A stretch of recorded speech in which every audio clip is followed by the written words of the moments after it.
Est-il un objet plus noble, plus grand, plus puissant, plus riche, plus beau, plus compatissant, plus agréable, plus aimable, plus aimant que Dieu? L'homme, dans l'ancienne loi, pouvait douter de l'amour de Dieu pour lui. Mais depuis que nous l'avons vu mourir sur une croix, pourrions-nous douter encore de sa tendresse et de la vivacité de son affection?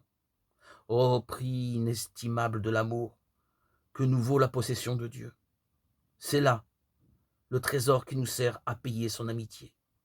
C'est par l'amour que le pauvre devient riche. Sans l'amour, le riche est pauvre. Combien ne se réjouit pas un homme qui obtient l'affection d'un grand seigneur? Combien plus doit-il se sentir heureux d'être aimé de Dieu même? Dieu habite toute âme qu'il aime. L'amour est un nœud d'or, il attache l'âme à Dieu. Ainsi, où trouverions-nous Dieu si Dieu étant immense n'était partout? Cherchons une âme qui aime Dieu. Eh bien, certainement, Dieu est dans cette âme. Un homme pauvre aimera la richesse, mais il ne possédera point pour cela la richesse.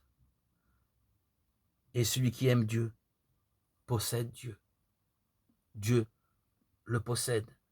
Comme le dit le Shirachirim dans le Cantique des Cantiques écrit par Shlomo Meller, Ani Elodiv et Dodili, je suis à mon bien-aimé est à moi. C'est une union magnifique, une osmose, une communion,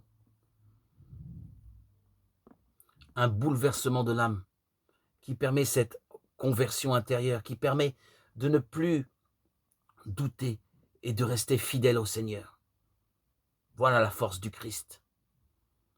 Voilà ce qui s'est opéré en moi le 26 septembre 2019, le jour de mon baptême. J'ai répondu à l'appel. Il était présent. Cette union est pour moi éternelle. C'est maintenant 2 ans sont passés depuis mon baptême et j'ai l'impression que c'était hier. Tellement cette force, cette osmose se trouve toujours en moi. Gloire à Dieu au plus haut des cieux et paix sur la terre aux hommes qu'il aime. À toi, Seigneur, tout honneur et toute gloire pour les siècles des siècles.